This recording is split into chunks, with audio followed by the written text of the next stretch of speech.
Hello, all you positive heads out there. It's so good to be back with all you beautiful reflections of the one source consciousness that creates and animates all things.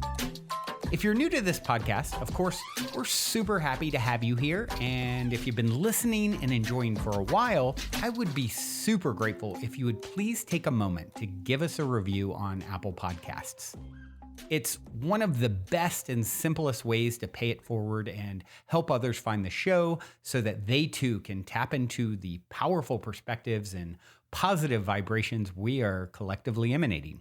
The other unique and magical way to share this show is by sending any friends you think would benefit from listening to this podcast our Game with the Universe link at positivehead.com/game. Also listed in the show notes, which will serve them up a quote-unquote random episode when they click it. Just instruct them before clicking the link to close their eyes for a moment and sincerely ask the universe to queue up the episode that contains the insight and perspectives that they most need to hear at this point in their life journey, and then click to listen to whatever episode is synchronistically served up to them. I have heard time and time again from people about the incredible results they received playing the game. So just tell your friends magical results are guaranteed or their karma back.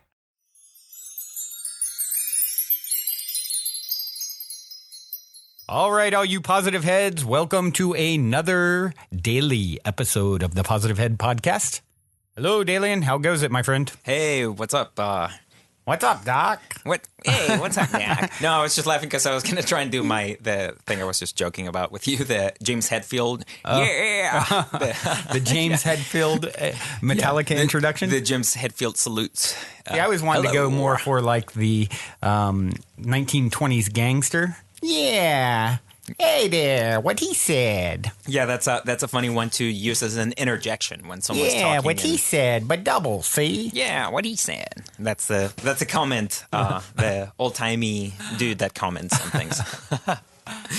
Oh, so it is Monday here in current recording moment of now as we speak. I don't know when you're listening, but it is a Monday now, and it's a good Monday. I'm excited. So much good going on. What's good going on in the world of Dalien the Alien? Anything newsworthy to report upon? Yes. I will be talking a little bit about a little something that I saw across my news feed this weekend. Yeah, what he said, but double, see? Yeah, why don't I just go ahead and go into this? Actually, since we went a little long on Friday talking about some exciting latest psychedelic research, today I just thought I'd do a quick follow-up on that, just real quick. And because, of course, on Friday, it's funny, I said there was a currently renaissance of psychedelic research going on, and of course yesterday what should I find across the my dig feed but a fresh new article on the latest psychedelic research. Actually, this goes a little bit into detail on something that I just referenced on Friday, which is the research that's being done at Johns Hopkins Hospital in Maryland. And the article is it was just published yesterday at The Guardian newspaper, viewable on The Guardian website, theguardian.com. And this gentleman, William Richards, he's the one responsible, apparently, for the research that's been done at Johns Hopkins for the last 10 years. So pioneering research there. This gentleman, Mr. Richards, has published a book on all this. He started his research in Germany in the 60s. So... yeah, a while back. He is not new at this. Yes, exactly. But no, the one thing I was going to say is that it's cool because it does confirm what I saw that we talked about at length on Friday. There is this gentleman, I think, deals more with the treatment of addictions side of things as opposed to the helping the end of life transition, which is what the other thing was about. Yeah. But the other thing I was going to say is that this thing is just extremely promising. And as these gentlemen saw, one thing that I thought was worth mentioning is that entheogens, as he likes to call them, of course, and we'll refer to them as that, but psychedelics or entheogens, they are something that's just got a great therapeutic value, not only for people who are facing some difficult challenges, but, most everyone, it seems. The one group that seems to be, generally spared from being treated with psychedelics are people who already have pretty serious mental issues. Like I'm talking psychosis or something like that, right? Right. People who are under the care of a psychiatrist, really. Gotcha. But for most everyone else, it's even though the experiences can be challenging, of course, and intense, the thing is that it's always prompting us to look at things within ourselves that we have to examine at one point or another. It's just part of life, really. Yeah. And so that is where entheogens have such a potential to help expand our view, make us more, have a bigger context, be less ego-centered and less fearful, really, which is what the idea is here. So. Yeah. It reminds me, of course, anyone who wants to dig in more. We just did a podcast a few weeks ago with, we had 3 people on at once, Martin Palenko, and talking about iboga and ibogaine and how it's literally a magical, miraculous, closest thing to a miracle drug that exists, or miracle medicine for, heroin addicts and so forth. So, we won't go into the details of that. You can check out that particular podcast if you're interested in learning more about that, and also the really incredible sort of spiritual implications and experiences that people have, sort of like ayahuasca or something. So it's very, very intense, but also extremely healing. So, yes. That's cool. That's interesting that more stuff popped up as soon as we reported on it, and then you saw more stuff. So, obviously that's a area that us and as well as many of our listeners, of course, are very interested in. So we like to report anytime there's anything new in that realm.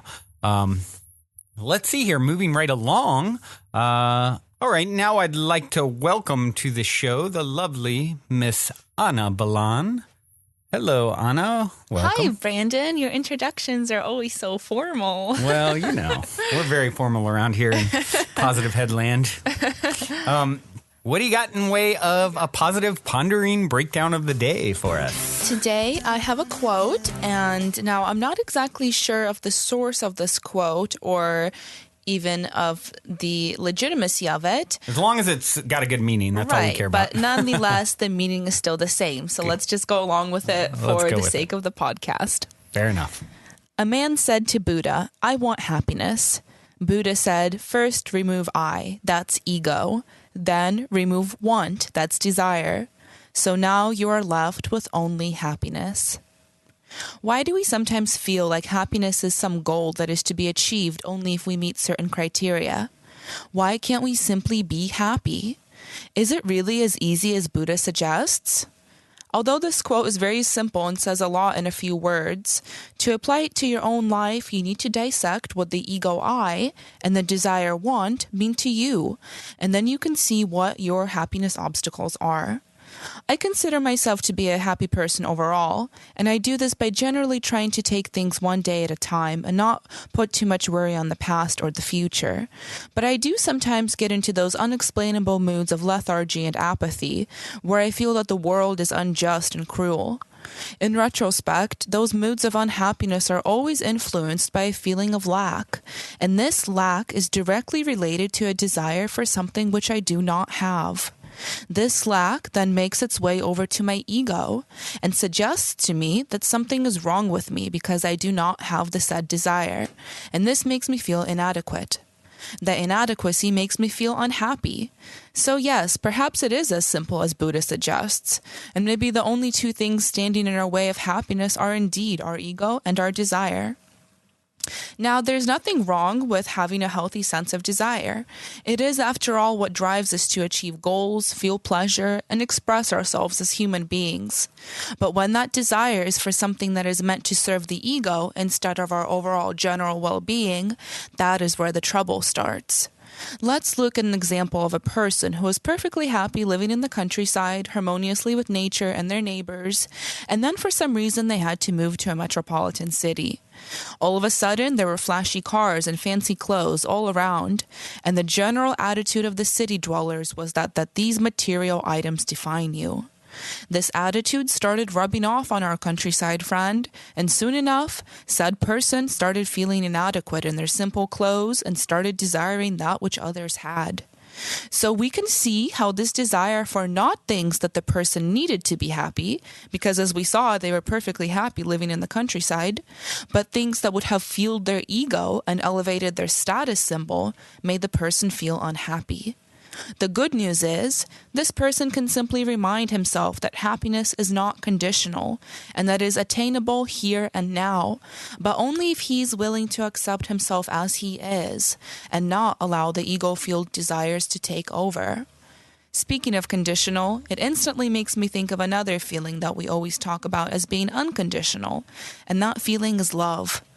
I believe that the two are interchangeable because love truly starts within yourself, and so does happiness.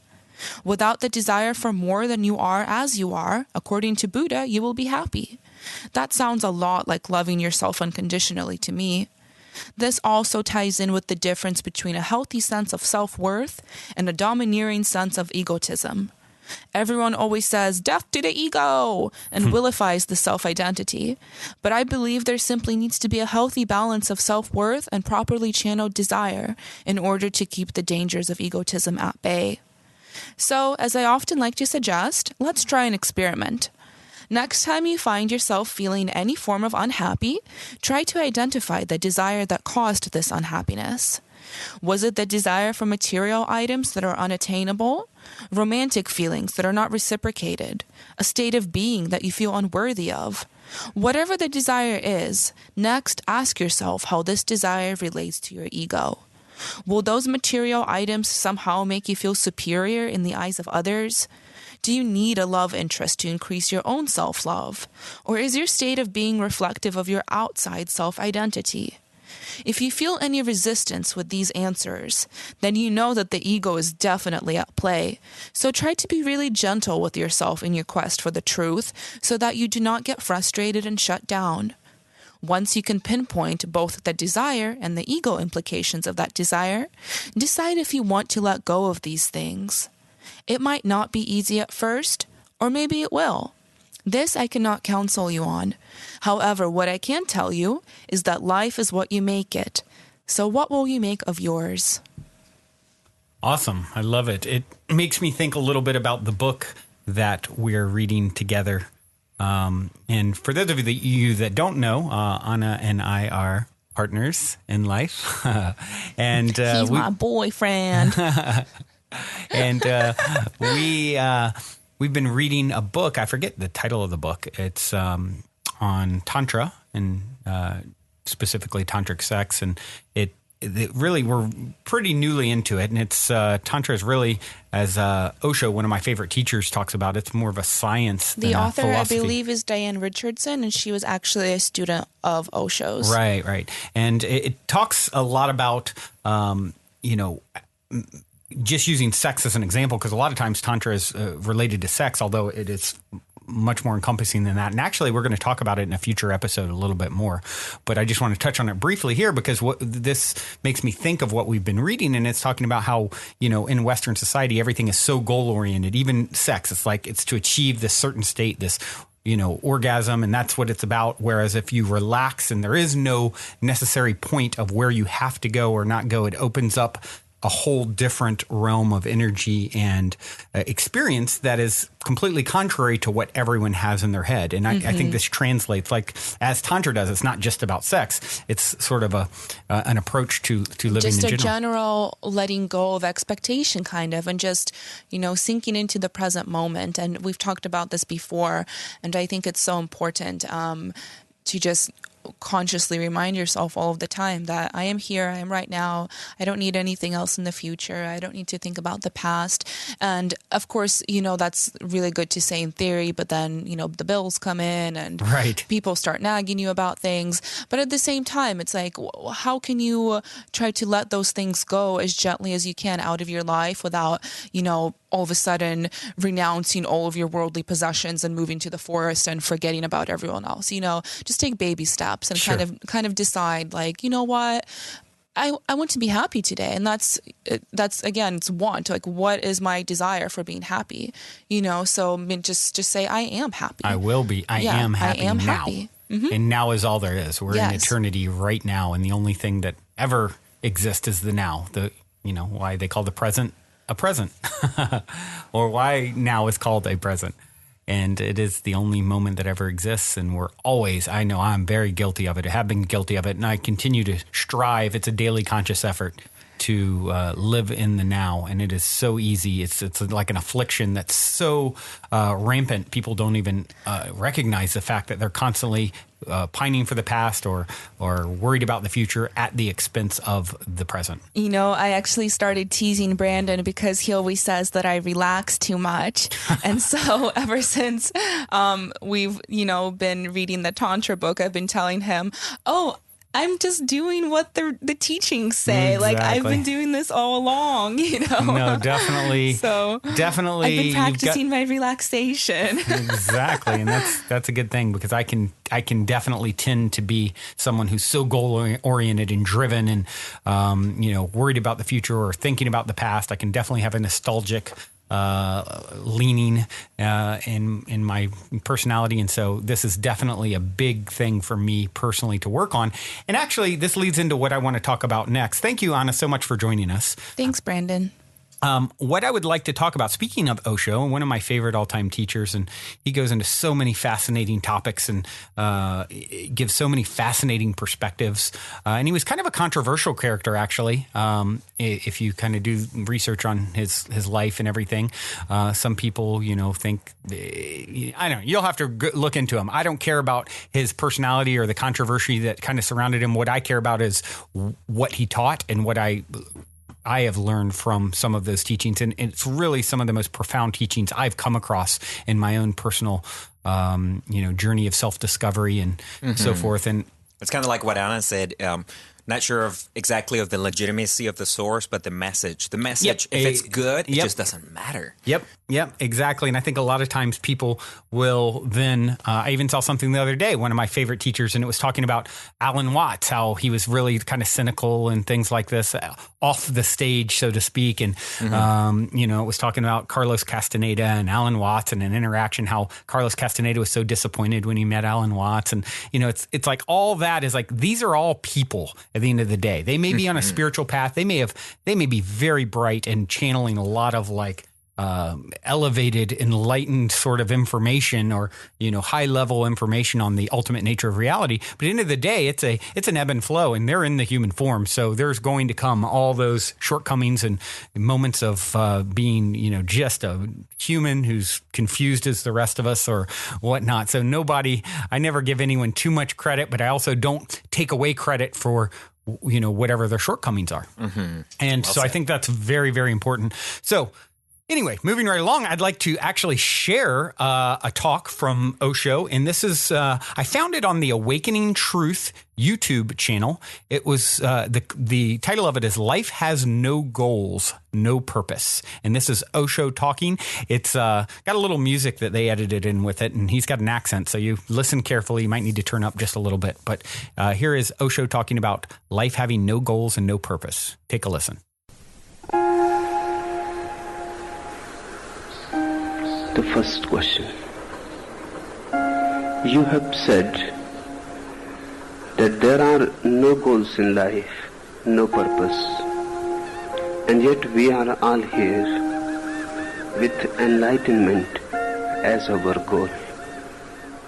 Please speak on this. If you are here with enlightenment as your goal, you cannot be here. Physically you may appear to be here, but you cannot be with me. The goal is in the future. I am here, and a mind which is goal-oriented is bound to be in the future. We will never meet. I know you are here to attain something. That's why you are missing it. I am here to persuade you to drop the very idea of attaining anything whatsoever. enlightenment, moksha, nirvana, God included. If you drop this goal-oriented mind, and there is none other than goal-oriented mind, there is no other mind. If you drop it, you are enlightened. Enlightenment is not a search. It is a realization. It is not a goal. It is the very nature of life itself. As life is, it is enlightened. It needs nothing to be added, to be improved. Life is perfect. It is not moving from imperfection to perfection. It is moving from perfection to perfection.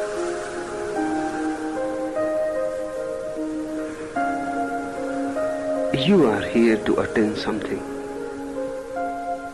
that is functioning as a barrier. Drop that barrier. Just be here. Forget about any purpose. Life cannot have any purpose. Life is the purpose. How it can have any other purpose? Otherwise you will be in an infinite regress. Then that purpose will have another purpose. Then that another purpose will have another purpose. Life has no purpose. And that's why it is so beautiful. Hindus have called it Leela, a play. It is not even a game. Now in the West, the word game has become very, very important. Hundreds of books have been published within 2-3 years with the title Game, the master game, the ultimate game, the game people play, and so on and so forth. But there is a difference between game and play. Hindus have called it play, not game, because even a game has something as a purpose, a result to be attained, victory to be achieved. The opponent has to be conquered. Then a play becomes a game. Then it becomes serious. Grown-ups play games. Children only play. Just the very activity is enough unto itself. It has an intrinsic end. There is no goal added to it. Life is a Leela. It is a play. And the moment you are ready to play, you are enlightened. Try to understand from some other dimension. You are already that which you are trying to be. The more you try, the more you will miss. You leave all effort. You simply accept yourself. You just be that. Suddenly it is there. It has always been there. But you were seeking so seriously. That was the only cause of missing it. You are here to attain something, enlightenment, samadhi, satori, or something. To me, all those words are nonsense. Because they again give you a new line of desiring. They again open a door of desire. In the world you desire money, power, prestige. Then you get fed up with it. Then you see the whole thing is just rubbish. Even if you get, you are defeated. If you don't get, you are defeated. Then you come to feel that this whole thing is nonsense. Now suddenly you start playing new games. Enlightenment, meditation, yoga, God, the other world, the other source. Again, the mind is at ease. A new world of desires has opened. Now you will be after these goals. And money is not so elusive as meditation. This world, at least, is solid. That soul, that world, the other world, is absolutely fantasy. Now you are in a deeper ditch than before. With the first you could realize that it is useless. With the second, now it will take millions of lives to realize that this too is useless. When one person comes to discover that all goals are useless, with no exception, all goals are useless, then there is nothing to do. One just has to be.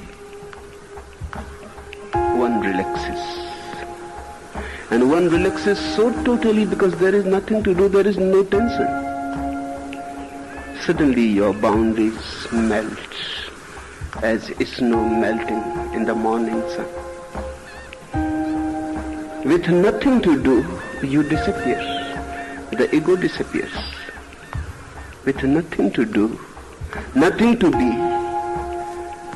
nothing to achieve, who you will be, the whole identity evaporates. This is enlightenment. Then you start a totally different way of life. You start being playful.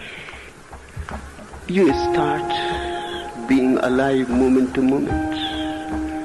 Nowhere to go. Whatsoever the life gives, you accept it with deep gratitude. Grace happens to you. This is what I'll call to become a god. The moment you start playing, living in the moment, you have become a god. I am here to persuade you that you are already gods. You may be here to become gods. That's your trip. I'm not concerned with it. I know what I am here for. Just to persuade you to look at your own face once again. To search within and not to go without searching for something which doesn't exist. Life is a purposeless play. Play of infinite forces. Beautiful if you don't have an achiever's mind. Ugly if you have ambition to become something, to be something, to do something. Relax. Drop the future completely. Only this moment exists. And this moment is eternity. And only this life is all that is there. Don't think of the other soul. Just the other day I was telling the Chinese allegory. The man returned from the middle of the river. Why he returned from the middle of the river? Because there is no other source. This is the only source. And why he started laughing? Because he suddenly realized he himself is the Buddha whom he has been seeking. Zen masters teach to their disciples that meditating, if you someday come across Buddha, kill him immediately. Don't spare a single moment. Kill him immediately. Otherwise he will lead you astray. They are right. While you are meditating, Krishna comes with his flute. It's so beautiful. Again you are dreaming. Again you are caught in a dream and desire, and Jesus comes, and you are caught in the web of the mind. It is a spider's web. And then Buddha comes, and you forget yourself. The Zen master said, kill the Buddha immediately. Clear the way. Don't allow anybody else to be there. That is, don't allow any goal to be there. Just be total, alone, in your absolute purity. This is enlightenment. I should repeat, because I know you will forget and forget and forget. You are already that which you are seeking. Let this will be the basic mantra. If you can understand this mantra, you have understood all. Give it a try. To goals you have been giving, too many lives you have already given to them. Now try to live moment to moment, as if there is no future. In the beginning it will be only as if, but by and by you will become aware that as if is the only reality. In the beginning it may be just like acting. Soon you will realize that acting is the only reality. You have come with a goal, but I won't allow you to remain with a goal. If you don't escape me, the goal is bound to drop. Just hang around a little more, and the goal is bound to drop. Either I can be here with you or the goal. You have to choose. Before we continue on with today's episode, I'd like to take a quick moment to tell you about a podcast that is focused on answering the big questions in life called Stories of Impact. Did you know that there are researchers out there working daily to discover scientific evidence about how you can flourish? Join Tavia Gilbert as she shares and connects with compelling stories all about the ongoing scientific exploration of how to live better, and shares key discoveries of research grantees from the Templeton World Charity Foundation. I listened to an episode with Deepak Chopra where he discusses how human flourishing is intimately tied into our ability to tap into the flow state, which really resonates with me. As you know, if you have read my book, I wholeheartedly believe in the importance of focusing our flow. So to continue improving your physical and mental health, tune into new episodes the first and third Tuesday of the month by subscribing and listening wherever you get your podcast. And be sure to check out storiesofimpact.org.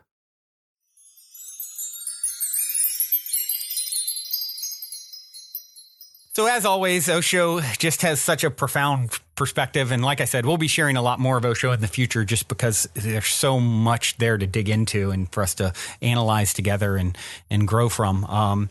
You know, Dalien, you know, some of the things he talked about as I took a few little notes to reference back to, life is moving from perfection to perfection. So we're always thinking, I've got to become enlightened. I've got to get to this place. That is keeping it at bay. It's perfectly imperfect, I've heard said before. And I love that. It's like, there is no better than now. And this goes right along with what Anna was talking about earlier. And, you know, happiness is now in all its imperfections, and all these teachers' imperfections, they're perfect. You know, life cannot have any purpose. Life is the purpose, he said. And because it has no purpose, it's why it's beautiful.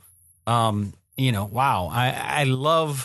I also really, because I often will say, you know, talk about life being a game and so forth. And he makes a very important distinction here that I really hit me hard. There's a difference between a game and play. You know, game makes it serious. He said adults play games, children only play. Of course, it instantly makes me think of the quote by, you know, Christ, unless you become like a child, you cannot enter the kingdom of heaven. So, let's stop making it a game to get ahead and win and get somewhere. And let's just play for the sake of playing, and in that moment, he said, the moment you're ready to play, you're enlightened. You're already whatever it is you're trying to be. I just, wow, really, really profound. Once you realize all goals are useless, there's nothing to do. Just be. Just be. And you often hear that in spiritual teachings and so forth about not doing or trying, but being. And that really gives some foundation to the underlying. I love great quotes and ideas, but I also want to hear okay, what's the mechanics behind it, so to speak? And yes, this really gives it some solid foundation to stand upon. Just be. There's nothing to do there. Of course, then he talked about boundaries melt and ego disappears. And you just become alive moment to moment. You've and then of course he goes on to say you've now become a god or realize that you already were one. Essentially. Osho's just really good. I know that you're a big fan of his, and you know who else is my brother Gabriel in South America, who I think tunes into the podcast fairly regularly as well. But yeah, shout out Gabriel. Giving you a shout out now. There you go. But no, he's a big fan of Osho, and I gotta say I am too. Even though I haven't really read a whole lot of his stuff, but I know that when, pretty much anytime I hear a quote of his or I hear him speak, like in this case, he had that uncanny ability to really synthesize everything in a way where his words can point you to the subtle truths beyond. But that's one thing I was going to comment on real quick is that words and, hopefully words like Osho's or even our own maybe can help you recall some of these things or help point you to what you're going to find within you that's going to be sort of a synthesis of everything, but it's really that marrying of opposites of, your own struggles in life with your growing understanding, and it's going to help you find that balance. Yeah. But it's something that you have to really kind of find for yourself. And it's something that I think you as you proceed down this, path of whatever you want to call it, enlightenment, awareness, consciousness, etc. Self-actualization. Yeah. Yeah, exactly. It's all, of course, as you say all the time, a daily conscious effort to really grow more aware every day of what it is that you're, what feelings and thoughts you're harboring in your being, what frequency you're putting out, what energy, what vibration. This takes it to a whole new level. It kind of goes from, you got to be so careful. It's such a fine line, such a dance from seeking to do something and realizing you're already that which you are seeking. He said, if you can understand this mantra, you understand everything. Now try to live moment to moment. And it makes me think of sort of the difference between an aim and a goal. A goal, we're very goal oriented, and that's like I'm getting to this particular spot. Once I hit this, I achieve the goal. Whereas an aim is much more general and loose. My aim is to live in the moment all the time. I may have moments where I don't. I'm lost in the past or the future, or lost in my head, or lost in unhappy thoughts, whatever it may be.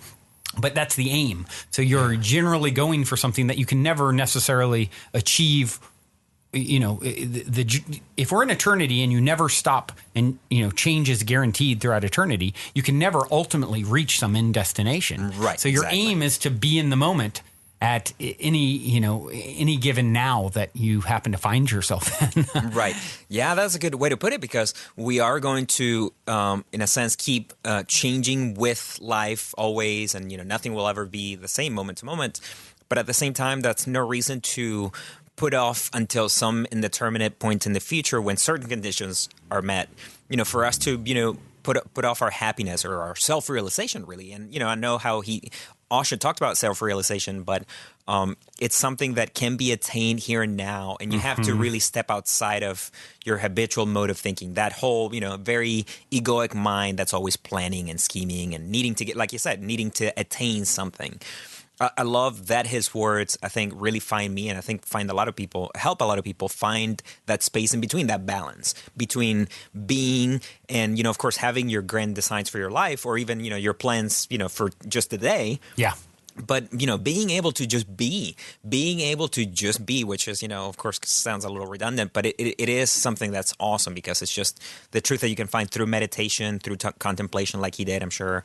And it's just something that's very simple, very immediate and accessible and just awesome. And it's right here and now. Well, synchronicity in my own life, I think my mother happened to be very fond of the letter B, and my initials are BBB, Brandon Brent Beecham. Right. So I've always felt that, I've went from, and that's a Tri-B, which is actually the musical project name that we made many years ago. And it's like, actually, you got to drop the try, though, right? Right. And just be. And it's just such a fine difference between trying to achieve something, trying to get somewhere, and just, isn't it a great feeling if you can think about sitting here in this moment and just putting your armor down, putting the fight down, stopping all the reaching and searching and needing and wanting and what you don't have and what you need to get, and just say, hey, I'm in eternity right now and I'm fine. And there's nothing more I need to be other than what I'm being. Now I can move forward from this place, and I can turn over rocks and see what comes. I saw something recently, and it talked about the difference between how much easier life flowed. And I forget who the person was that I was reading. And they were talking about when they were trying to achieve goals and so forth and do things, and how it created all the stress in their life and obstacles and pain. And when they just sat back instead of doing any of that and just focused on being and moving into timelessness. And that's what that Tantra book talks a lot about, that me and Anna were talking about earlier.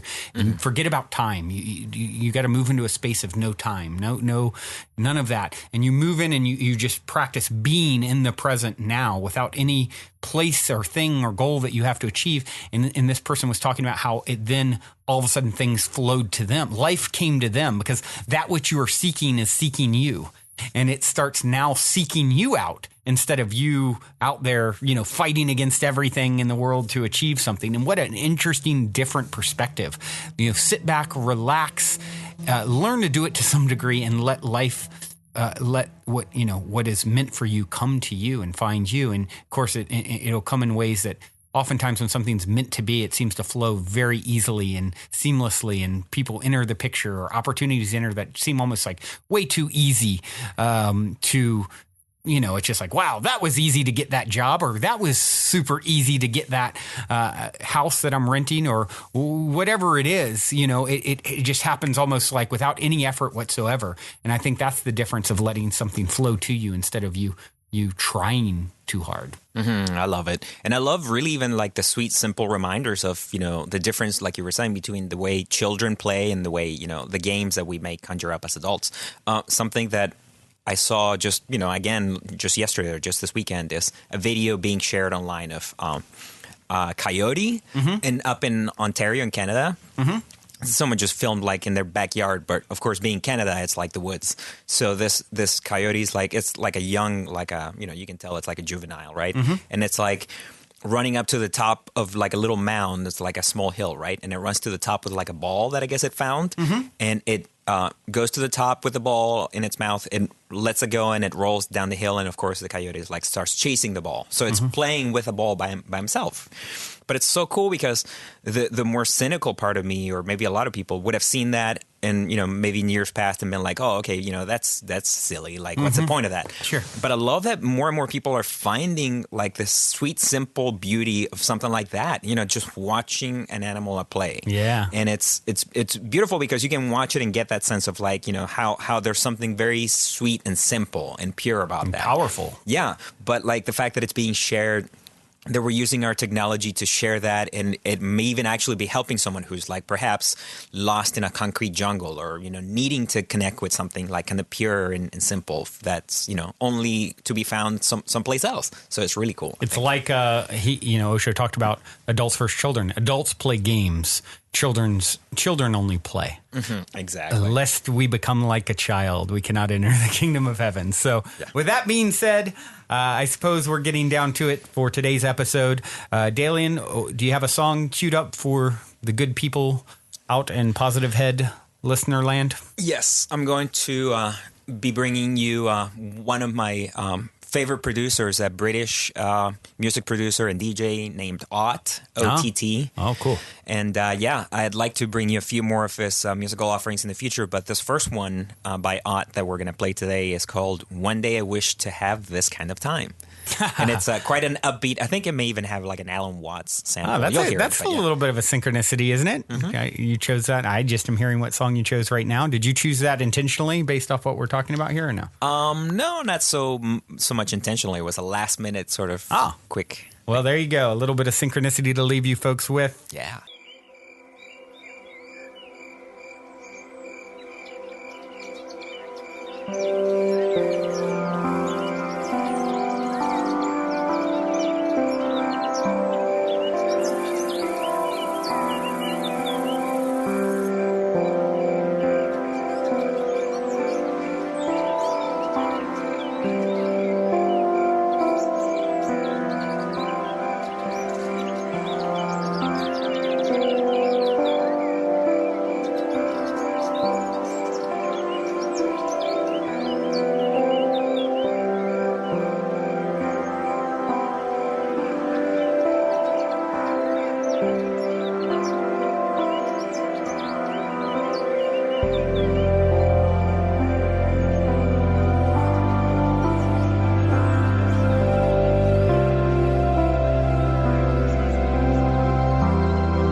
with a journey, with a pilgrimage, which had a serious purpose at the end. The thing was to get to that end, success or whatever it is, or maybe heaven after you're dead.